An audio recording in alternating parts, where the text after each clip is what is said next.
Good evening and welcome to Gibson's Bookstore Remote. I am Elizabeth, the events coordinator at Gibson's Bookstore, and I am joined this evening by Heidi Smith, who has written a book, The Bloom Book, a flower essence guide to cosmic balance. She is joining us remotely today. And thank you for joining us, Heidi. How are things going on your virtual book tour? Hi, Elizabeth. Thank you so much for having me and Gibson's and everyone joining. It's not exactly what I would have chosen for myself, but I have to say it is a cool way to connect with more people that I wouldn't have the opportunity to connect with otherwise. And I have to say it's unlocked some opportunities that I wasn't expecting. So. Well, we are pleased to help you reach more people. Tell us a bit You. about flower essences and how you came to find out about them. Sure. So I am a little bit about my background. I am a psychosomatic therapist, registered herbalist, and flower essence practitioner. And I am trained as a mental health counselor. And I also spent 7 years studying with my spiritual teacher, energy work and a modality called focusing, which is a psychosomatic integration tool. And I was in graduate school studying counseling, and I'd always been interested in alternative medicine and plant medicine. And my husband at the time, he was my boyfriend at the time, he's my husband now. He gave me this book on flower essences, and I hadn't really worked with them that extensively at that point. And I don't know if you ever had a book and it just all these lights start turning on, and I was getting really excited and inspired, and I was like, this is it.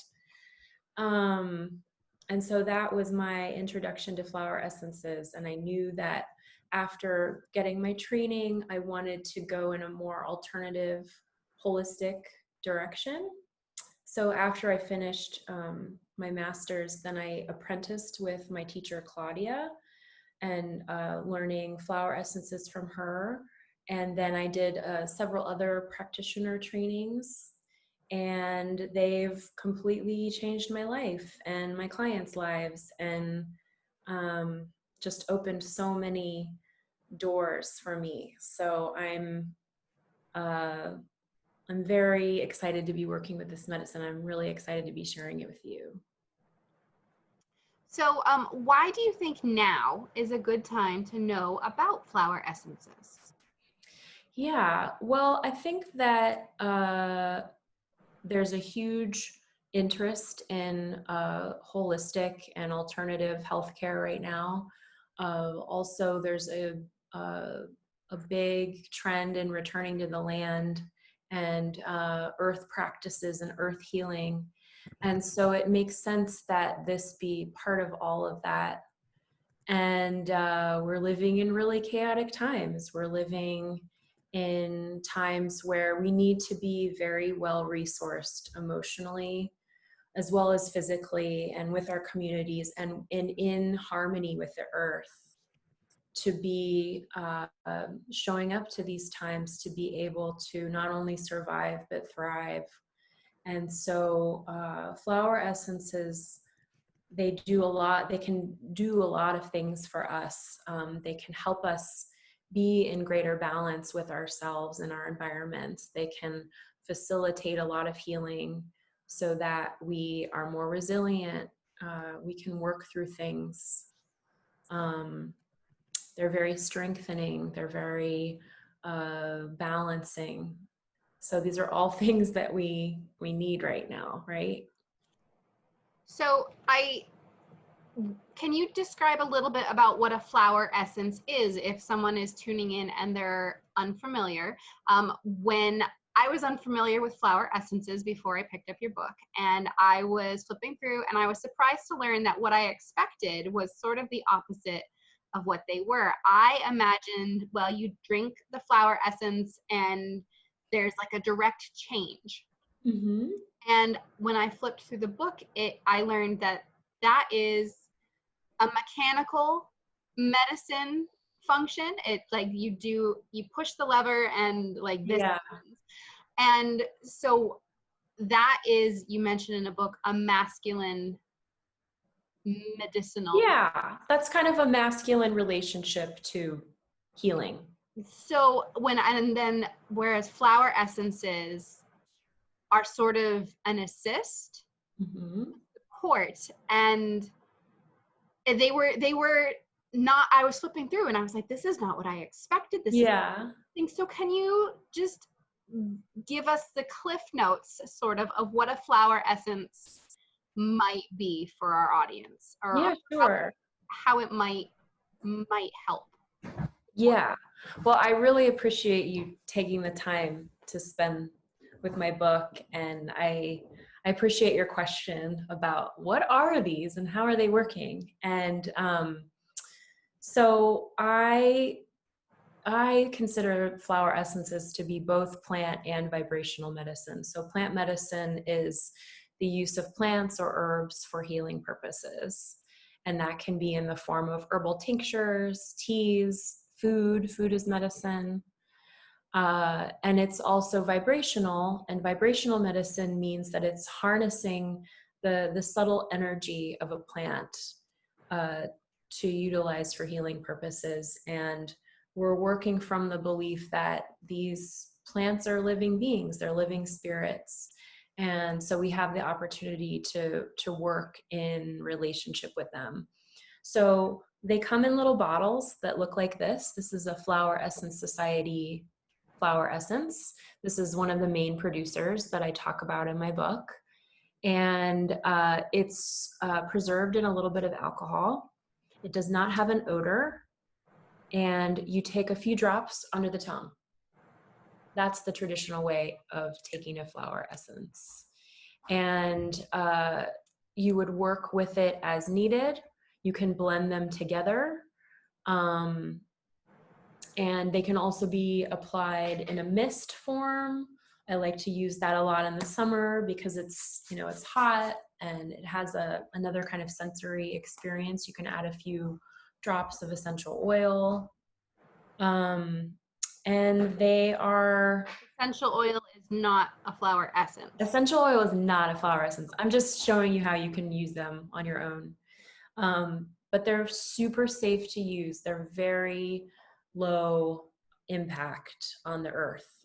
Very sustainable medicine, safe for animals, safe for children, no negative side effects. What else can I say about them? And you might feel them. You might feel them like you're noticing emotional shifts. You could notice interpersonal dynamics around you shifting. You could have interesting dreams. You could have physical changes in your body. But you're right, it's not going to be like taking a pill and feeling this very measured response, because you are having your own unique relationship with these plants. And part of what this book is about is that you can do them yourself. You don't have to purchase. That's right. You don't have to purchase this. Yeah, you can also make your own. And I include all the information that you need to be making your own flower medicine. See if I just pull, there's a really pretty picture on that page. And yeah, it's super simple. I love that you can be making your own medicine. It's such an empowering experience. And especially now with the proliferation of plant medicine, we need to be thinking about the sustainability of working with plant medicine and the way that you make it. Do you want me to go over a little bit about how you make a flower essence? That would, I think, really be helpful. Yeah. Why Cool. don't you take us through how you do that? So this is the picture from the book so that you can see you only need a few things. You need a little bit of alcohol like brandy, or you can also use apple cider vinegar, a few bottles, a clear glass bowl, and some sunlight or moonlight. So the classical way I've been taught to make flower essences is through the Bach Method. So Dr. Edward Bach is the founder of flower essence therapy. He was a bacteriologist and homeopath around the turn of the century. He was actually working exactly 100 years ago through the influenza, the 1918 influenza outbreak, and working with people. And he developed this unique system of making medicine to address the psychosomatic and psychospiritual facets of disease. So the way that he made them, the way that I was taught, is you get a clear glass bowl and you go out into nature and you pick a few flowers that you feel connected to. And you definitely want to make sure that they're not poisonous or that they are endangered. And you want to be very careful about the land that you're working on. Especially white people have a tendency to just go in and take whatever they want.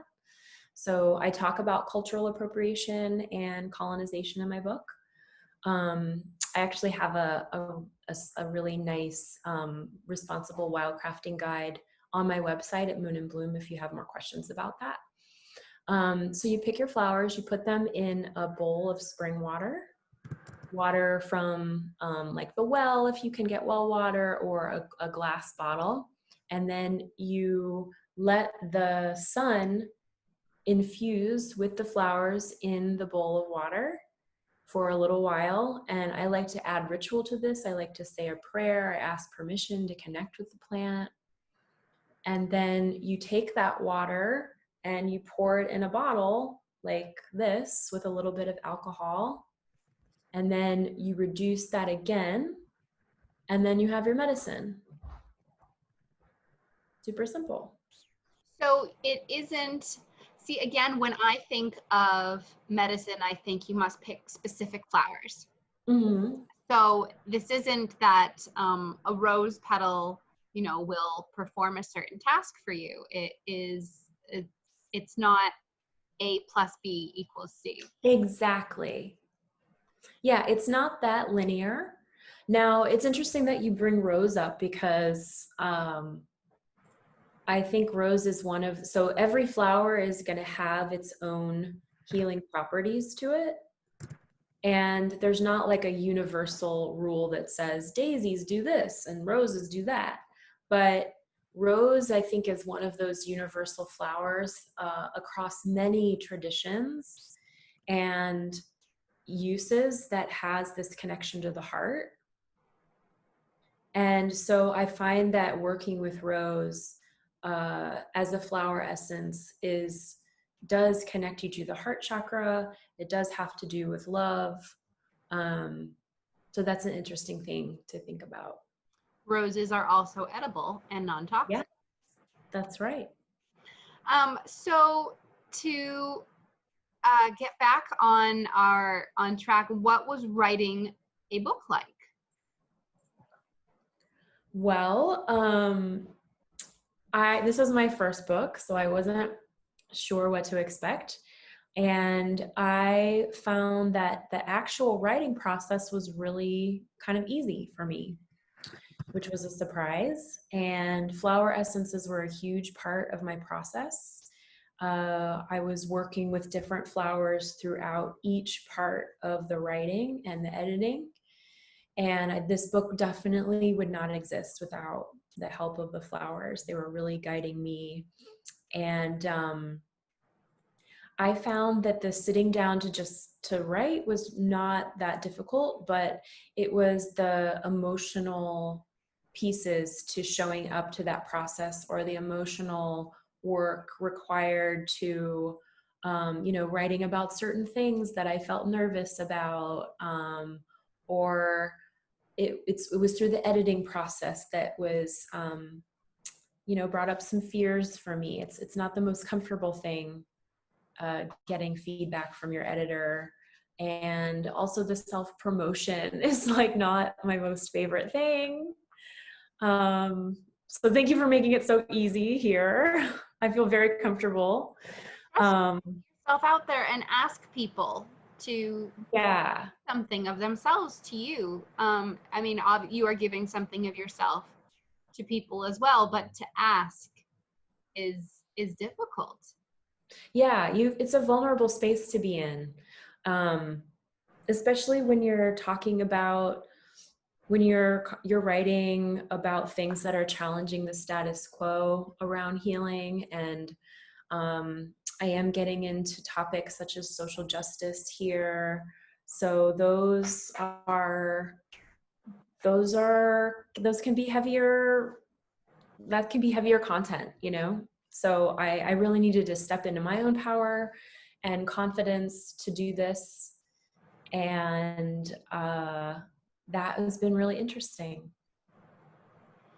So if the audience has any specific questions that you would like to ask, please start thinking about some of these. There are, what would you like to use a flower essence for? Anything you might be using right now. Can you tell us, Heidi, are there certain essences for specific issues? We touched on this, but would you, if you were trying to help headaches or weight loss, someone asked, would you go, is it that you're looking for a specific way to make the essence, or would you go in with specific intentions? Okay. How do you identify something you would like supported and go about finding the right essence for yourself? Yeah, okay, so that's a two-part question. How do you decide what you want to focus on? And how do you select the medicine to support that process? So if you're working with, let's say that you are working with headaches, which are challenging from, as an herbalist, that's a more challenging thing to address. It can be very multifaceted. There are 100 different reasons for a headache. I do get headaches, and it's You like, know, headaches. Yeah. let's go down a list of things that this could be. And is it stress? Is it eye strain? So there's all sorts of, so how do you Right. that? Right. So, I mean, the process as a helping someone as a practitioner would be a little different. But if I was in my own process with wanting to support my healing around recurrent headaches, and I wanted to make my own medicine, I would be interested to perhaps do a little research on what flowers and what plants historically medicinally work in with headaches. Um, those would be plants like, I mean, I'm going right to just nerve vines. So I'm thinking about plants that can help you relax. And a lot of times headaches, I mean, can be so many things, but a lot of times it's an imbalance of heat going up, and you want to try and ground that energy. So I'm thinking about especially plants here in New England, like chamomile would be a good one to think about, or blue vervain is a really excellent flower for headaches. I think that's already been blooming. Do you know? I don't know actually. I think I saw my mother-in-law actually in the audience. So if she wants to let us know if blue vervain has already been blooming, she can type. Okay. She's a gardener. Okay. Shout it out. Yeah. So you're not, as we discussed, mechanically treating. You're not pushing the lever and getting the result. So do you have to sort of figure out what your underlying reasons are? Do you have to, you know, maybe you're distressed about something, so you would be treating that as an underlying cause? Yeah, so I think this is a really great question. And you're asking how to treat yourself. And my teacher would always say that there are so many ways in to healing. There's so many paths in, and the more feminine way of approaching this is to first listen to yourself, and before you go right into the doing and the fixing, Okay, can you name what is happening in your body? How does it feel? What are you noticing? Is it happening at a certain time of day? Is there a trigger? Is it linked to a food? Can you bring more awareness to what this is before you just reach for the Advil to make it go away? Is it possible that your body's trying to tell you something? So these are some of the questions that I think about in this beginning stage. And then can you be guided towards what comes next? And maybe that is making your own medicine. Maybe that is doing a bit of research and learning about what flower essences assist with stress, because stress impacts all psychosomatic symptoms. So where can you lower the stress in your body? Where can you lower the inflammation? So these are just like some things to get the ball rolling. So blue vervain blooms in mid to late summer, by the way. So Okay, so it might be now. right into it. So how, when you are, do you have any favorite stories about treating or helping someone treat, their themselves? I mean, I honestly have so many miracle stories. Like I can't, I don't question it anymore. Especially with Bach Rescue Remedy, everybody should know about this blend if you don't already. So Bach has his own herbs. Like I said, he was the first person to create the flower essences, and Bach healing herbs, B-A-C-K. No, sorry, B-A-C-H. Sorry, I can't spell and talk at the same time. B-A-C-H, Bach. Like the He, musician, yeah. he has his own healing herbs that you can order online through the Flower Essence Society. That's where I would recommend buying them. And he has a rescue remedy, which is a blend of 5 flowers. It's rock rose, star of Bethlehem, clematis, rock water, and one other I can't remember off the top of my head.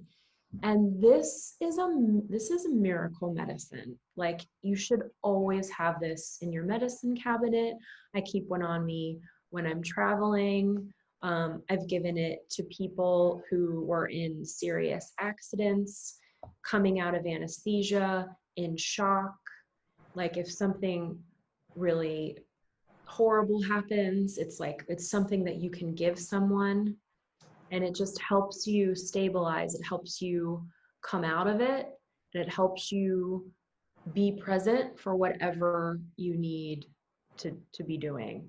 So if like a child is freaking out before a flight, it's so multi-purpose.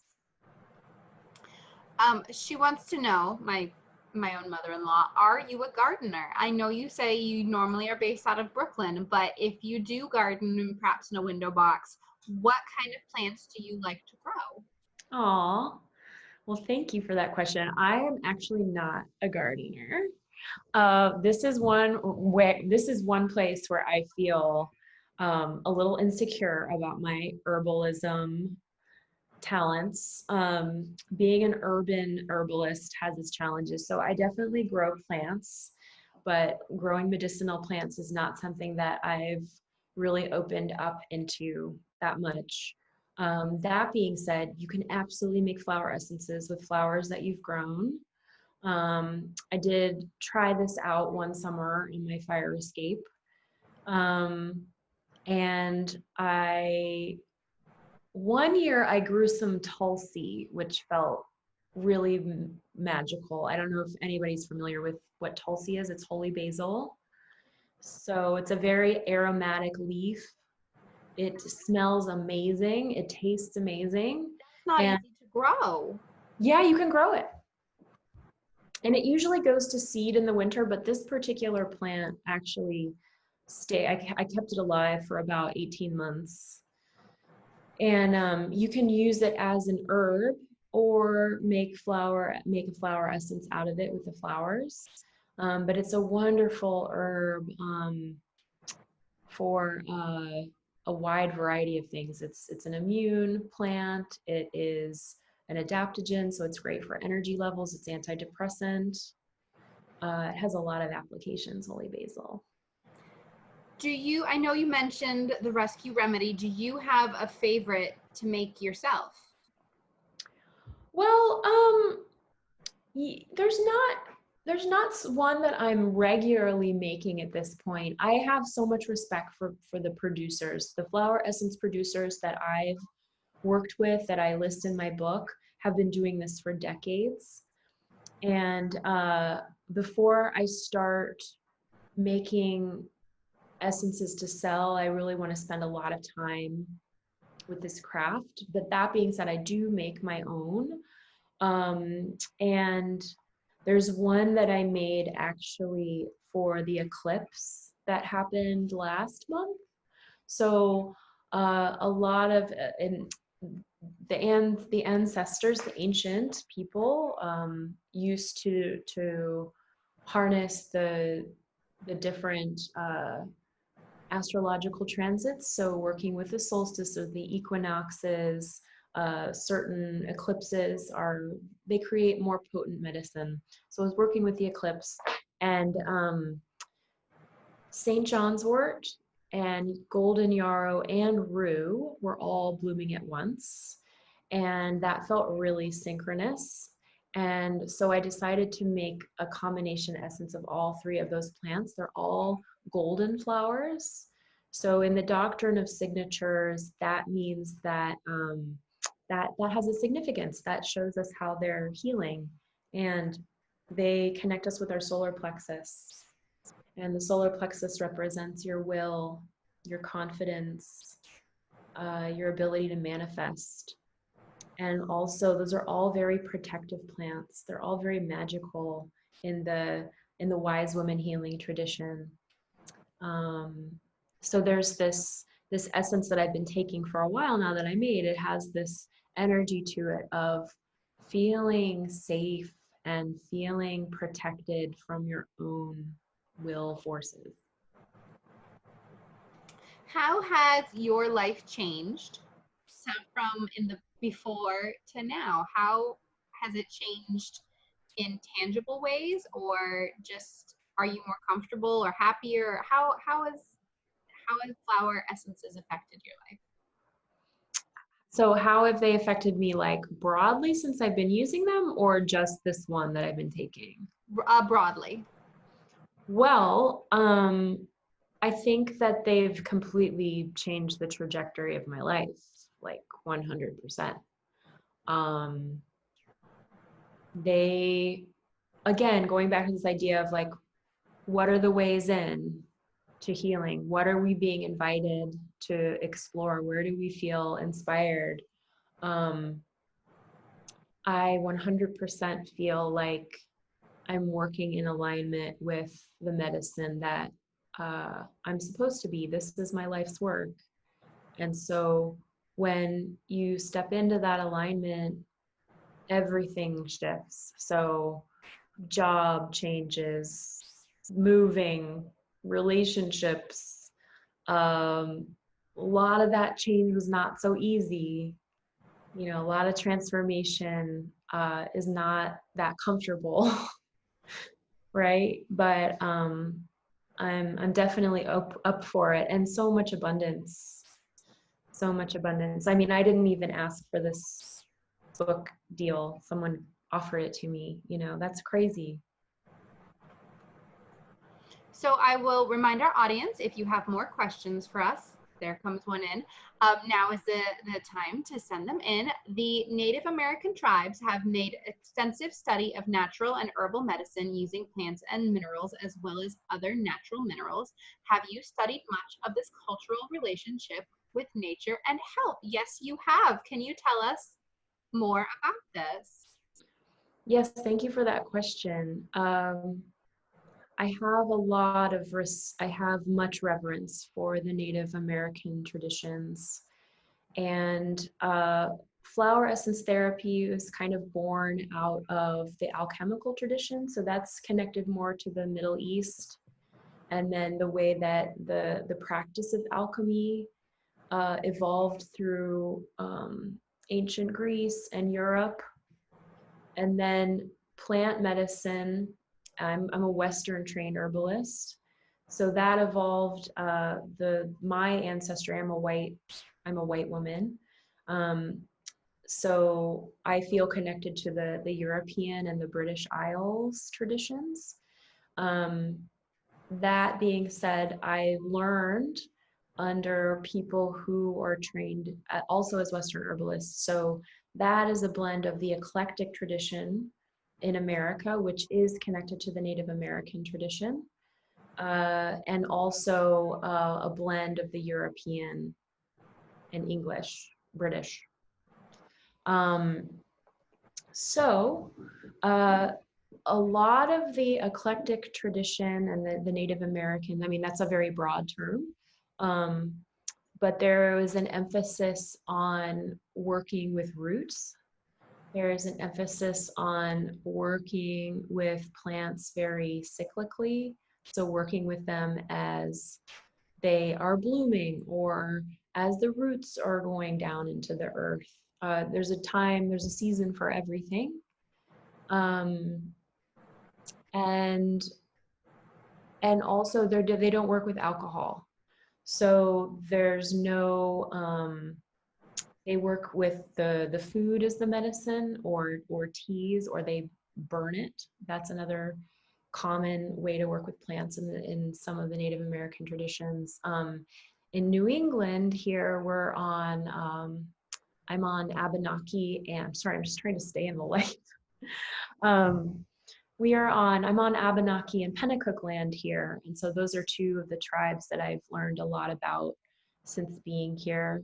And they worked a lot with the oak medicine was really popular here. It provided a lot of sustenance and building materials. And it's also a Bach essence. So I've been looking at the correlations between, what did the Native Americans here feel and see with the oak, and how does that compare to how Bach was using it as an essence? And I do feel like there's this this crossover of it is a very masculine plant. It's very tall and strong and long living, and the essence is called upon for when you need to access flexibility in your resolve. So you need to be really strong, but you need to be able to adapt and respond. And for instance, oak trees they're very rigid. The wood is very rigid. So in storms, they can lose a lot of branches, but they can live for a long time. So you think about that signature in the energetic properties of working with oak as a flower essence. That's a really long-winded answer. I hope people are still following me. I got a lot out of that one. Okay. So someone wants to know if you had to recommend one flower essence to support us through the isolation and anxiety of our current times with COVID. Do you have any recommendations? Yeah, thank you for that question. I'm mentioning a lot of the Bach essences just because it feels like a lot of people here are new to flower essences, and I think that those are the ones to start with if you're just getting started. And I've been calling on aspen a lot in this season of uncertainty that we are finding ourselves in. And that is for the fear of unknown things, for that feeling of sensitivity that something could go wrong, and we need to there's like a hypervigilance about these times. So the Bach aspen essence, and also mimulus. Mimulus is one of the flowers that I first started working with, and that's another essence for fear, and the fear that can be kind of paralyzing and keep you stuck. But we have to keep moving, right? We have to keep adapting. So I would definitely recommend picking up both of those. How much does planetary and seasonal activity figure into your work with essences? Do you figure those with acquiring them, with using them, with producing them? Does it play in at all? Yeah. So, can you still see me? Is this weird lighting? It's actually quite flattering. Okay. Okay, great. Um, Planetary and seasonal considerations. Yes. Awesome question. So again, if we're working more in the feminine, we're working in these cycles and seasons. We're working in the natural flow of the earth, which is not linear. And so as an herbalist, I'm thinking about how the seasons affect my constitution. In the summertime, I tend to get kind of hot and irritable, and the energy can feel kind of stagnant. And I think that's the time that we're in planetarily as well right now. I think a lot of people are really struggling with feeling stuck and frustrated. So that is the energy of this time, both seasonally and planetarily. So I'm wanting to work with plants that are helping to balance those energetics. And flower essences I'm thinking about are more cooling, more bringing the energy down, helping to disperse energy. So things like, like I guess aspen in a way, or if you're working with herbs or even foods, just like having some watermelon or starting your day with an iced coffee instead of a hot coffee, to balance the temperature. So what is next for you? What's coming next? What's coming next? Well, I don't actually know. What do you hope to do next? What do you hope to see people achieve from this Yeah, I think my hope is that more people will be inspired to be curious about their healing and to question the ways that some of the structures in our world aren't supporting their healing, because I think it's all very interconnected and there's a tremendous amount of change happening on structural levels right now. And that can feel really destabilizing, but that can also be an invitation for greater transformation. So that's one of my big hopes. And to help people wake up and heal so that we can be more in balance with our earth.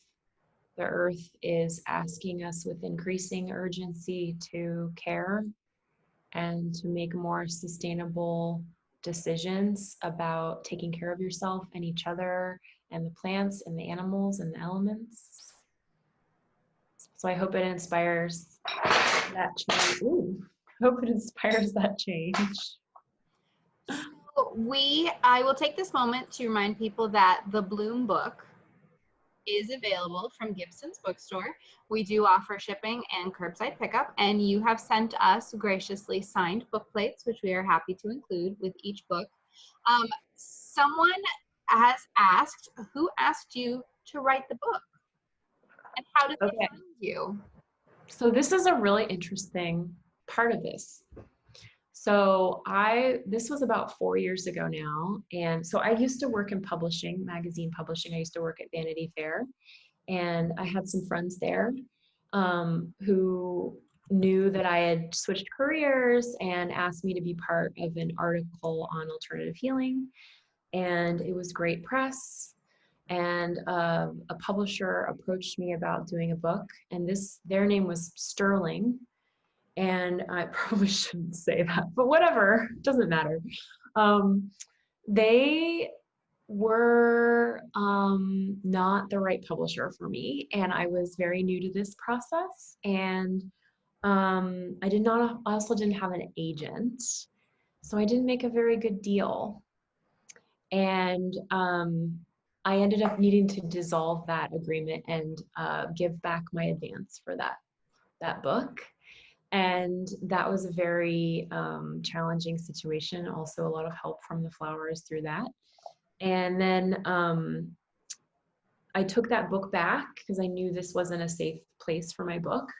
And then I reworked the proposal. And then I found an agent, a wonderful agent. I love her. Her name's Meg.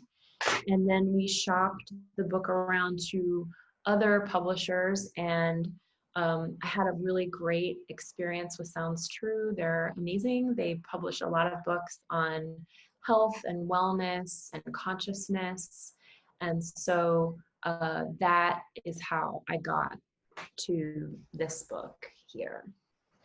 And it has a happy ending, so I feel really lucky because a lot of people have a really hard time getting a book published. So it all turned out well. So we had discussed earlier that you would like to lead the audience through a grounding exercise. Oh, yeah. Would you like to take us through that? Yeah. So this is something that I do with myself, and it's also something that I do with my clients a lot. And I start every session that I do with this process. And I'm going to lead you on it. It's going to be very simple. You just follow my lead, and you can close your eyes if that feels comfortable. Otherwise, you can just allow your gaze to lower. We're going to do this for about 5 or 7 minutes. And then it's going to help you feel more calm and relaxed and present and grounded. So get yourself comfortable. If you can have your feet on the earth, on the ground, do that. Otherwise, just sit however or be however you are comfortable. I'm going to take a few drops of my flower essence. And let's begin by taking some deep grounding breaths together. In through the nose and out through the mouth.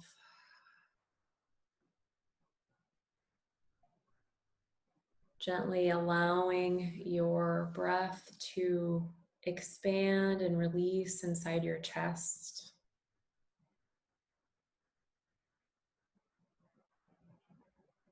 Letting the breath fill your belly, allowing the belly to soften.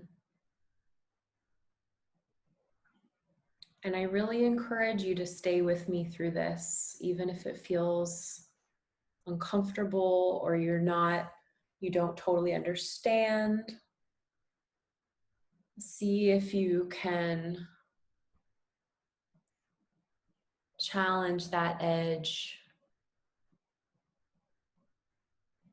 of yourself and just be here. We're actually all in a healing field together, energetically. Just allowing that awareness in your field. So continuing to breathe down into the lower body, feeling your legs and your hips,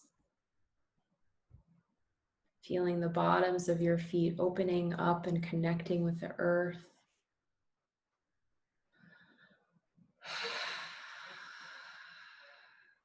Sending the breath into the back body, breathing up the spine, into the backs of the lungs, the back of the heart.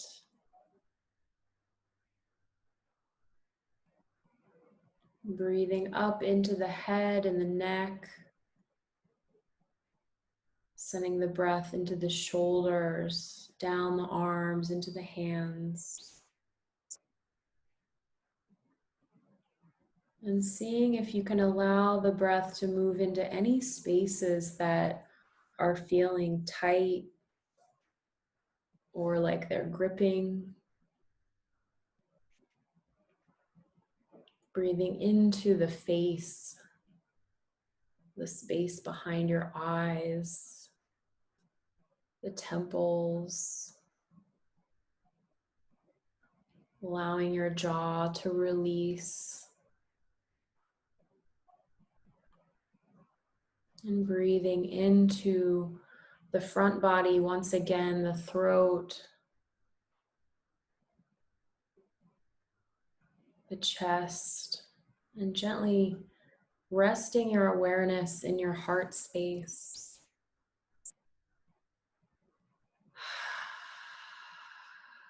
Good. And we're going to hang out here for just a few breaths, seeing if it's okay to just notice how it's feeling in your heart space. Not going into a story or a judgment about it. We're just noticing, allowing the breath to move freely in and out of the heart, kind of like letting a balloon gently expand and deflate. And also keeping your feet on the ground, keeping that connection to the earth, fully arriving in the present moment, fully being here now.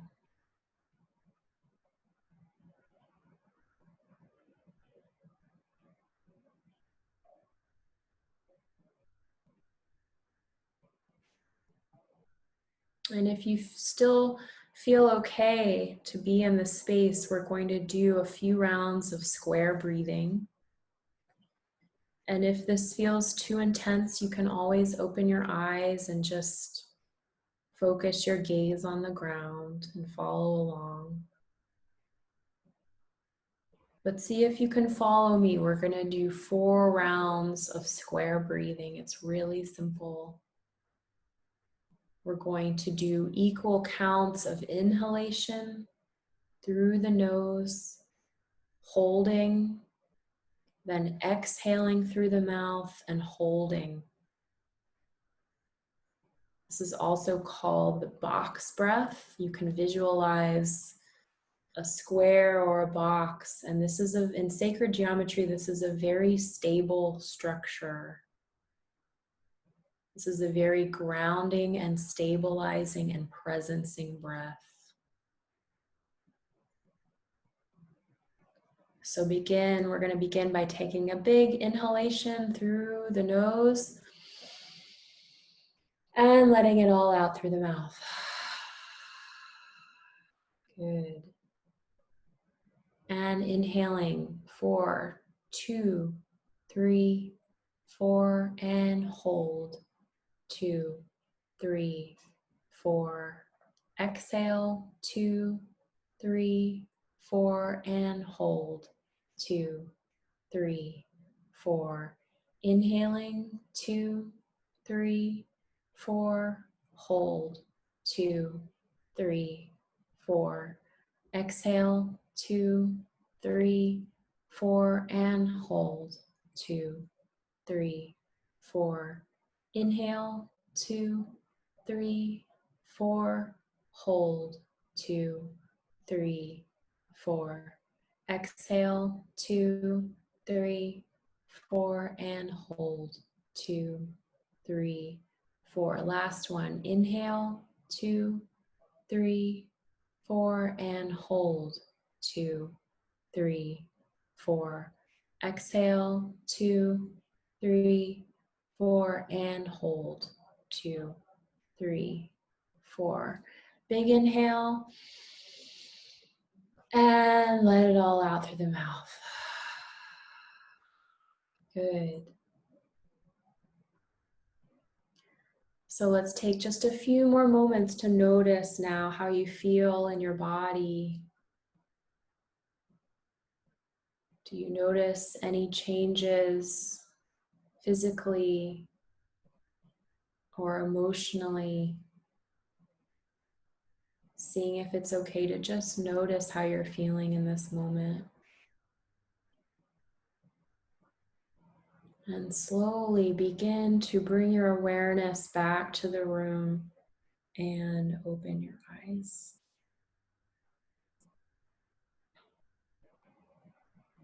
And you can do a little stretch if that feels good.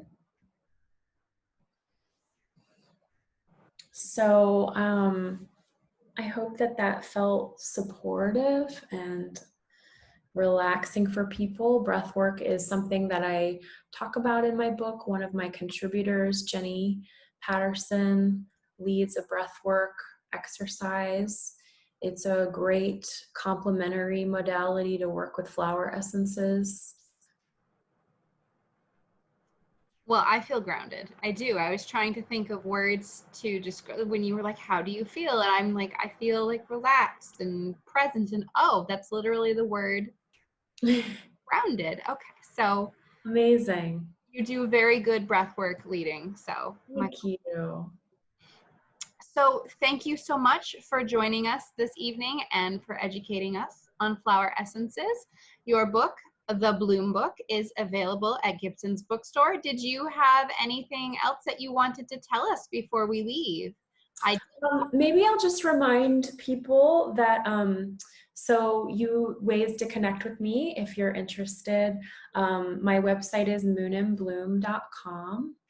And I'm not currently accepting new clients right now, but I do have a wait list going. And I'm working on a curriculum so that I can work with groups. And I have a newsletter that you can sign up for. I send it out quarterly. I'm not going to bombard your inbox. And I also update it regularly with other classes that I'm teaching. I've got a book series coming up with Alchemist Kitchen, which is a wonderful herb and healing space in New York City. It's going to be for October. So if you want to do a deeper dive into the book with me, that's going to be at Alchemist Kitchen. And I've got a couple of podcasts coming up later this month in September. And you can also find me on Instagram at Moon and Bloom.